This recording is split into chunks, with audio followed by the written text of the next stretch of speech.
नमो बुद्धाय।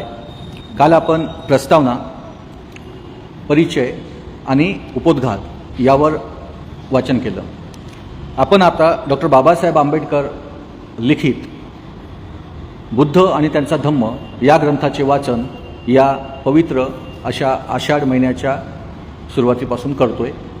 हा वर्षावासापर्यंत आपण या ग्रंथाचं वाचन पूर्ण करणार आहोत। तर आज आपण भगवान बुद्ध आणि त्यांचा धम्म प्रथम खंड वाचायला सुरुवात करणार आहोत। याच्यामध्ये सिद्धार्थ गौतम बोधिसत्व बुद्ध कसे झाले असं याचं टायटल आहे आणि आपण पहिल्या भागापासून वाचायला सुरुवात करू।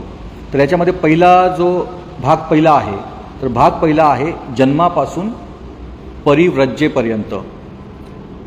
त्याच्यामध्ये पहिला जो सुरुवात आहे ती कुळ या टायटलपासून आहे। कुळ। ख्रिस्तपूर्व 6व्या शतकात उत्तर भारतात सार्वभौम असे एक राज्य नव्हते। सबंध देशात निरनिराळ्या अनेक लहान मोठ्या राज्यात विभागला गेला होता। त्यापैकी काही राज्यांवर एका राजाची सत्ता होती, तर काहींवर एका राजाची सत्ता नव्हती। राजाची सत्ता असलेली राज्य संख्येने एकूण 16 होती। त्यांची नावे अंग, मगध, काशी, कोशल, व्रजी, मल्ल, चेदी, वत्स, कुरु, पांचाळ, मत्स्य, सौरसेन, अश्मक, अवंती, गांधार आणि कंबोज ही होत। ज्या राज्यांवर राजाची अधिसत्ता नव्हती ती ही होत: कपिलवस्तूचे शाक्य, पावा व कुशिनारा येथील मल्ल, वैशालीचे लिच्छवी, मिथिलेचे विदेह, रामग्रामचे कोलिय, अल्लकपचे बळी, रेसपुत्तचे कलिंग, पिप्पलवनाचे मौर्य आणि ज्यांची राजधानी मिसुमारगिरी होती ते भग्ग। म्हणजे अशा प्रकारे या ठिकाणी राज्याची विभागणी केलेली आहे, ज्याच्यामध्ये राजाची सत्ता होती असे राज्य ते 16 होते आणि ज्यावर राजाची अधिसत्ता नव्हती, म्हणजे राजा तिथं राजा नव्हता,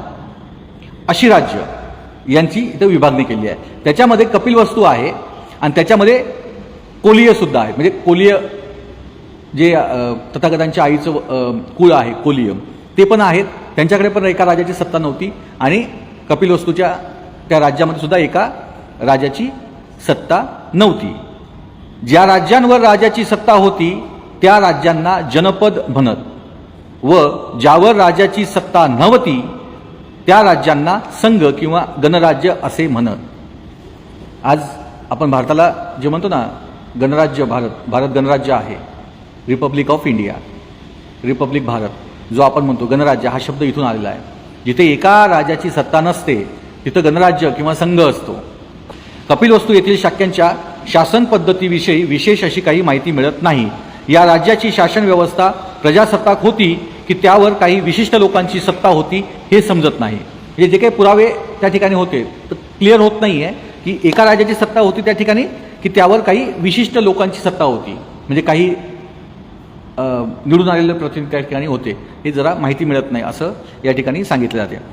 तथापि हे मात्र निश्चित आहे की शाक्यांच्या गणतंत्र राज्यात अनेक राज्यवंश होते व ते आळीपाळीने राजसत्ता चालवित होते।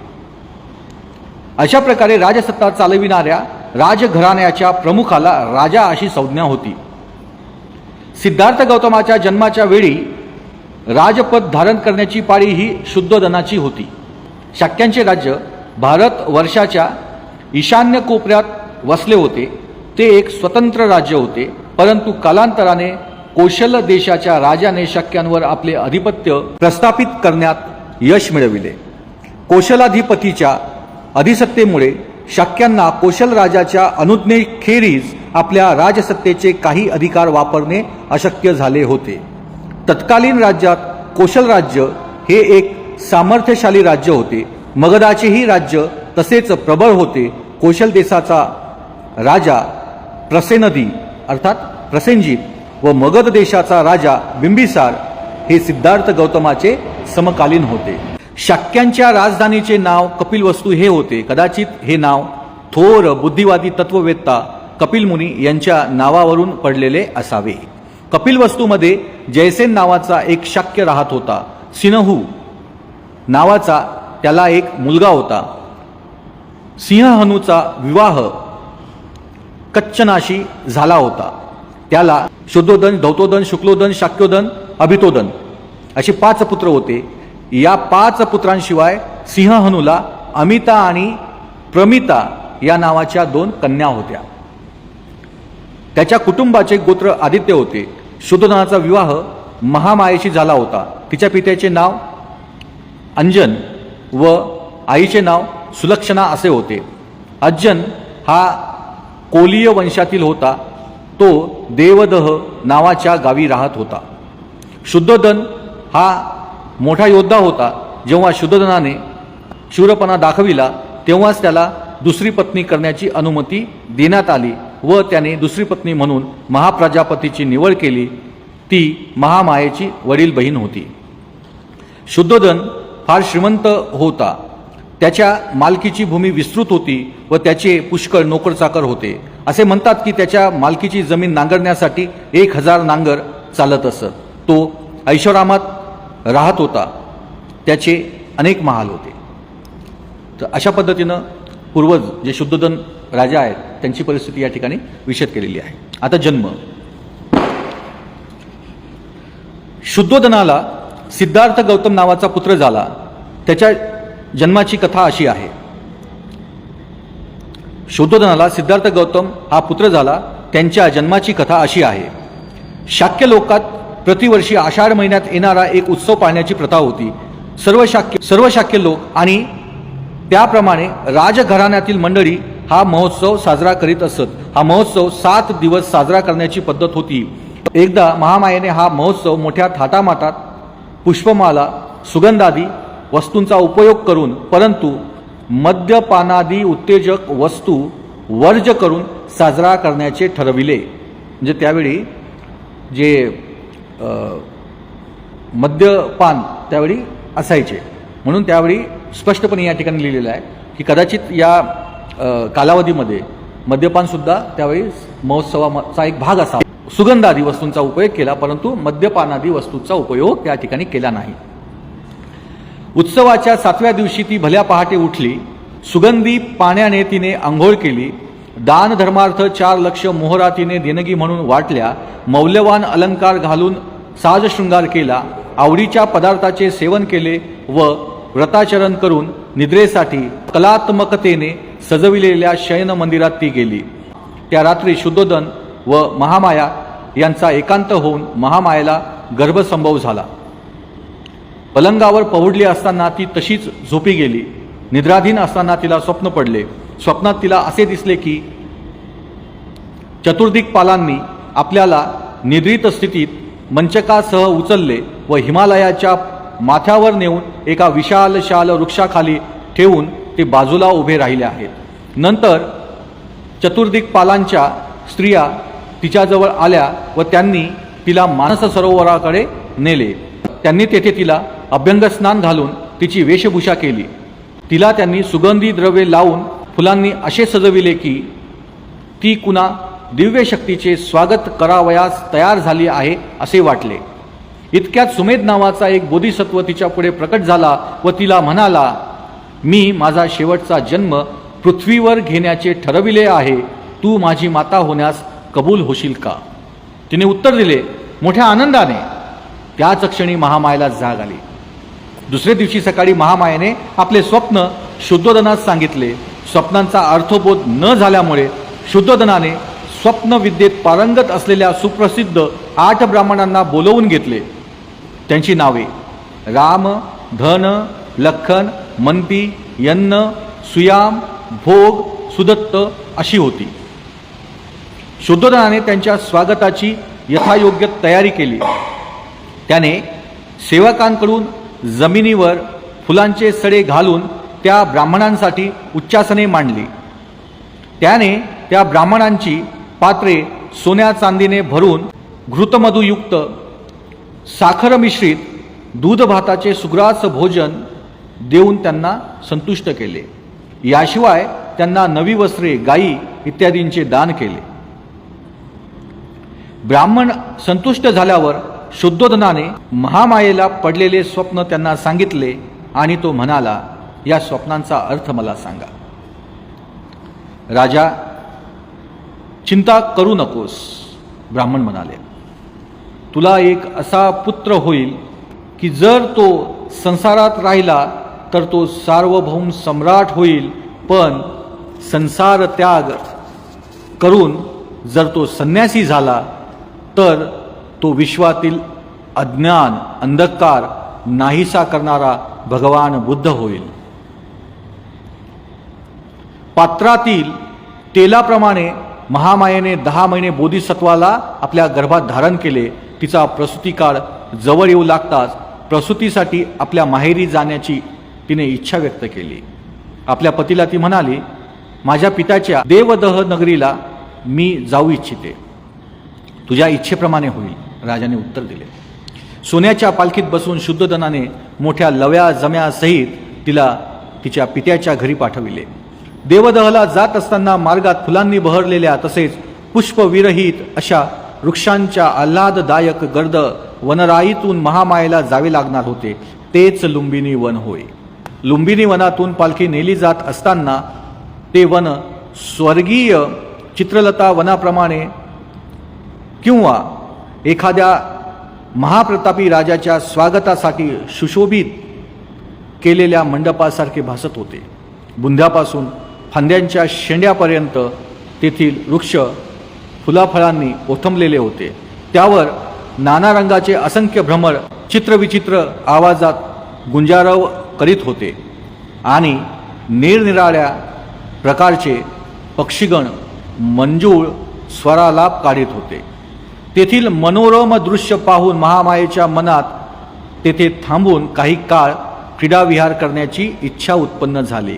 म्हणून तिने पालखी वाहणाऱ्या सेवकास आपली पालखी शालवृक्षाच्या कुंजात नेऊन उतरविण्यास व तेथे राहण्यास सांगितले. महामाया पालखीतून उतरली व तेथील एका सुंदर शालवृक्षाच्या बुंध्याशी चालत गेली. त्या शालवृक्षाच्या फांद्या वाऱ्याच्या झुळुकीने वर खाली हेलावत असलेल्या पाहून महामायेला त्यापैकी एक फांदी हाताने धरावी असे वाटले.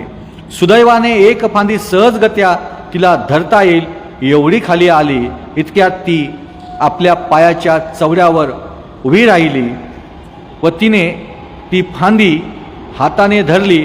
तेवढ्यात फांदी वर गेल्यामुळे झटक्याने महामाया वर उचलली गेली आणि अशा प्रकारे हालल्यामुळे तिला प्रसूतीच्या वेदना होऊ लागल्या. शालवृक्षाची फांदी हातात धरली असताना उभ्यानेच तिने मुलाला जन्म दिला. त्या मुलाचा जन्म ख्रिस्तपूर्व 563व्या वर्षी वैशाख पौर्णिमेला झाला. शुद्धोधन व महामाया यांचा विवाह होऊन पुष्कळ वर्षे झाली होती, परंतु त्यांच्या पोटी संतान नव्हते आणि म्हणून पुत्रप्राप्ती झाली. तेव्हा शुद्धोधनाने व त्यांच्या परिवाराने आणि सर्व शाक्यांनी पुत्रजन्माचा तो उत्सव मोठ्या हर्षोल्लासाने थाटामाटात साजरा केला. पुत्रजन्माच्या यावेळी कपिलवस्तूचे राजपद भूषविण्याची पाळी शुद्धोधनाची होती. अर्थातच त्यामुळे त्या बालकाला युवराज म्हणून संबोधण्यात येऊ लागले. अशा प्रकारे त्या ठिकाणी तथागत गौतम बुद्धाचा जन्म झाला. आता आपण पुढचं टायटल वाचूया. असित मुनीचे आगमन.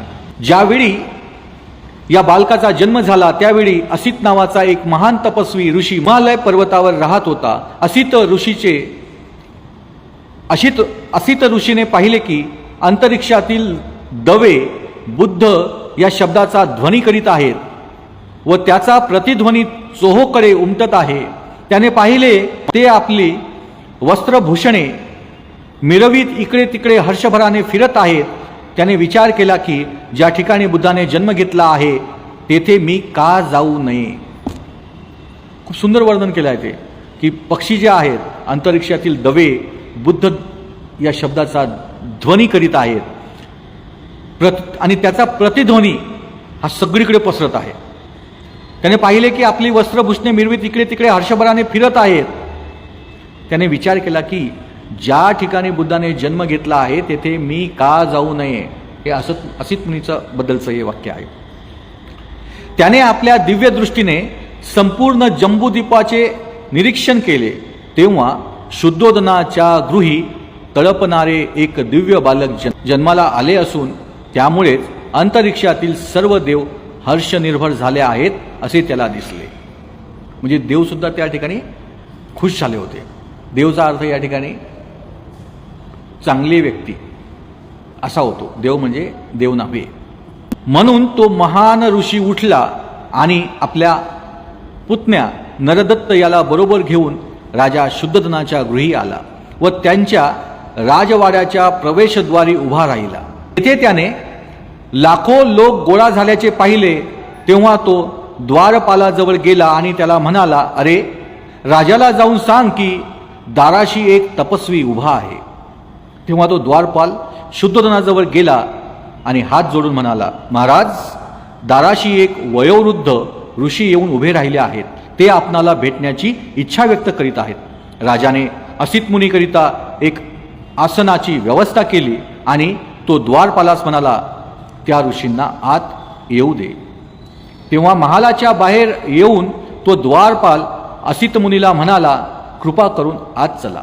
असित मुनी शुद्धोदन राजाजवळ गेला व त्याच्या पुढे उभा राहून म्हणाला, विजय असो राजा, तुझा विजय असो.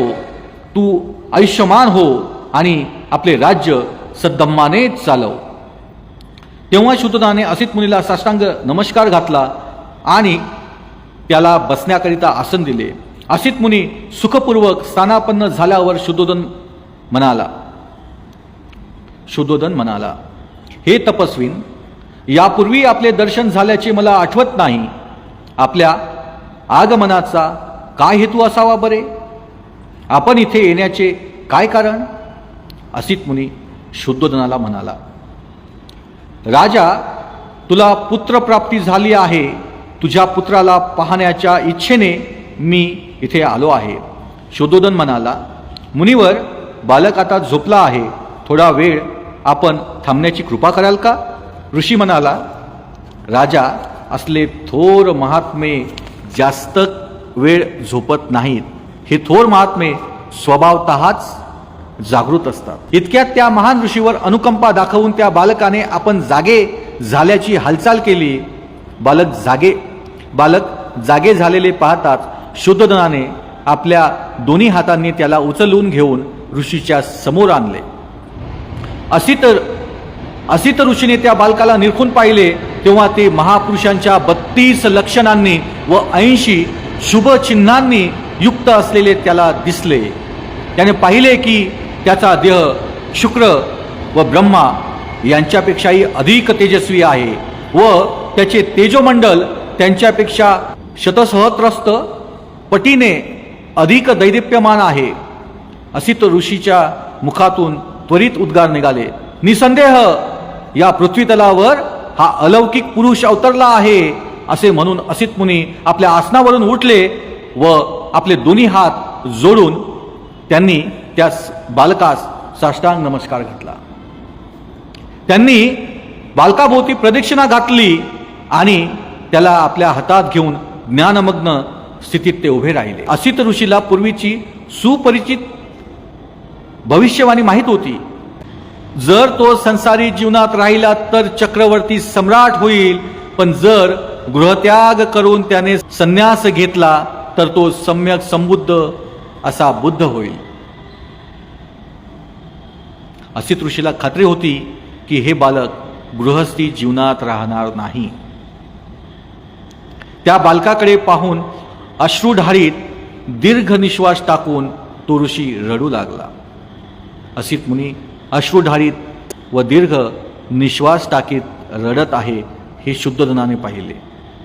असित मुनी रडत असलेले पाहून शुद्धोदनाच्या अंगावर रोमांच उभे राहिले आणि त्याने व्याकुळतेने असित मुनीला विचारले, हे मुनिवर, अशा रीतीने आपण का रडत आहात?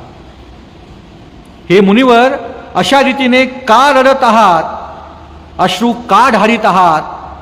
दीर्घ निश्वास का टाकीत आहात? माझ्या बालकाचे भविष्य निर्विघ्न आहे ना? हे ऐकून ऋषी म्हणाला, राजा, मी बालकासाठी रडत नाही. त्याचे भविष्य अगदी निर्विघ्न आहे. मी रडतो आहे तो माझ्यासाठी. का बरं? शोधनाने विचारले. ऋषी उत्तरला, मी वयोवृद्ध झालो आहे, माझं आयुष्य आता संपत आलं आहे. निश्चितपणे हे बालक बुद्ध होणार असून ते परमोच्च व सम्यक संबोधी प्राप्त करून घेईल. तदनंतर आजवर या पृथ्वीतलावर जे कोणी करू शकले नाही ते धर्मचक्र प्रवर्तन हे बालक करील. जगताच्या सुख समृद्धीसाठी तो आपल्या महान तत्वांचा उपदेश करील. ज्या धार्मिक जीवनाची तो घोषणा करील ते जीवन आरंभी कल्याणकारक, मध्ये कल्याणकारक आणि अंती कल्याणकारक असंच असेल. ते शब्द व शब्दाचा भावार्थ यांनी परिपूर्ण, शुद्ध आणि पवित्र असंच असेल. ज्याप्रमाणे एखादे उंबराचे फूल क्वचितच वेळी व स्थळी या जगात उमललेले दिसते, त्याचप्रमाणे असंख्य पर्वकालानंतर या जगतात एखाद्याच वेळी व स्थळी पूजनीय बुद्ध उदयास येतात. त्याचप्रमाणे राजा हा मुलगा सुद्धा निसंशय परमज्ञान प्राप्त करून, संबोधी प्राप्त करून घेईल आणि असंख्य जीवांना दुःख सागरातून तारून नेऊन परमसुखाची स्थिती प्राप्त करून देईल. परंतु मी त्या बुद्धाला पाहू शकणार नाही, म्हणून मी रडतो आहे. आणि या दुःखामुळेच हा असा दीर्घ निश्वास टाकीत आहे, कारण मला या बुद्धाची पूजा करावयास मिळणार नाही. तदनंतर राजाने त्या थोर असित ऋषीला व त्याचा पुतण्या नरदत्त याला यथायोग्य भोजन देऊन संतुष्ट केले. त्याला वस्त्रदान देऊन त्यांच्या भोवती प्रदक्षिणा घालून वंदन केले. तेव्हा असित मुनी त्याचा पुतण्या नरदत्त याला म्हणाला, काय म्हणाला नरदत्ताला? नरदत्ता, जेव्हा हे बालक बुद्ध झाल्याचे तू ऐकशील तेव्हा त्याच्याकडे जाऊन त्याच्या ज्ञानमार्गाचा अनुग्रह कर. ते तुला सुखशांतीचे व कल्याणप्रद ठरेल. असे म्हणून असित मुनीने राजाची अनुज्ञा घेऊन तो आपल्या आश्रमाकडे निघून गेला. अशा प्रकारे या ठिकाणी असित मुनीची भविष्यवाणी, असित मुनीचे आगमन जे आहे ते आपण या ठिकाणी ऐकलेलं आहे. महामायेचा मृत्यू. 5व्या दिवशी नामकरण विधी करण्यात आला. त्या मुलाचे नाव सिद्धार्थ असे ठेवण्यात आले. त्याचे गोत्रनाम गौतम होते, म्हणून त्याला सिद्धार्थ गौतम या नावाने लोक संबोधू लागले. मुलाच्या जन्माचा आनंदोत्सव व नामकरण विधी समारंभ चालू असतानाच महामाया एकाएकी आजारी पडली व तिचे दुखणे बळावू लागले. आपला अंतकाळ जवळ आला आहे असे ओळखून तिने राजा शुद्धोधनाला व प्रजापतीला आपल्या रुग्णशय्येजवळ बोलविले आणि म्हटले, माझ्या मुलाबद्दल असित मुनीनं जे भविष्य वर्तविलं आहे ते खरं होईल याचा मला विश्वास वाटत आहे. मला दुःख एवढंच वाटते की ते खरं ठरलेलं पाहण्यासाठी मी जिवंत राहणार नाही. माझं बाळ आता लवकरच मातृहीन होईल, परंतु माझ्या मागे माझ्या मुलाचे काळजीपूर्वक लालन पालन होईल किंवा नाही व त्याच्या भवितव्याला अनुलक्षून त्याची योग्य प्रकारे जोपासना केली जाईल किंवा नाही याबद्दल मला मुळीच चिंता वाटत नाही. प्रजापती, माझे बाळ मी तुझ्या स्वाधीन करते आहे. त्याच्या आईपेक्षाही तू त्याचा चांगला सांभाळ करशील याबद्दल मला मुळीच शंका वाटत नाही. आता कष्टी होऊ नका, मला इहलोक सोडण्याची आज्ञा द्या. देवाचं बोलावणं आलं आहे, त्याचे दूत मला घेऊन जाण्यासाठी थांबले आहेत असे म्हणून महामायेने प्राण सोडला. शुद्धोधन व प्रजापती या दोघांनाही दुःखावेग अनावर झाला व त्यांनी रडून आक्रोश केला. सिद्धार्थाच्या मातेचे देहावसान झाले तेव्हा तो अवघा 7 दिवसांचा होता. सिद्धार्थाचा नंद नावाचा एक धाकटा भाऊ होता. शुद्धोधनाला महाप्रजापतीपासून झालेला तो पुत्र होता. सिद्धार्थाला याशिवाय अनेक चुलत भाऊ होते. महानाम अनुरुद्ध हे त्याचा चुलता शुक्लोदन याचे पुत्र, आनंद त्याचा चुलता अमितोदन याचा पुत्र व देवदत्त हा त्याची मावशी अमिता हिचा पुत्र होत. महानाम हा सिद्धार्थापेक्षा वयाने वडील होता व आनंद हा लहान होता. अशा प्रकारे सिद्धार्थाच्या कुटुंबासंबंधाने ही चर्चा या ठिकाणी या पुस्तकात केलेली आहे. अशा प्रकारे आपण महामायेचा मृत्यू या ठिकाणी बघितला. ज्या प्रकारे ज्या प्रकारे आपण बघितलं की महामाया महाप्रजापतीला म्हणते की मला माहिती आहे की तू माझ्या बाळाचं चांगलं पालन पोषण करशीलच, आणि म्हणूनच असं म्हटलं जातं की माय मरोपण मावशी जगो. तर ते ह्यामुळेच कदाचित की सिद्धार्थाचा सांभाळ जो आहे तो त्यांच्या मावशीने केला. तर अशा प्रकारे आपण आज या ठिकाणी थांबूयात. नमो बुद्धाय.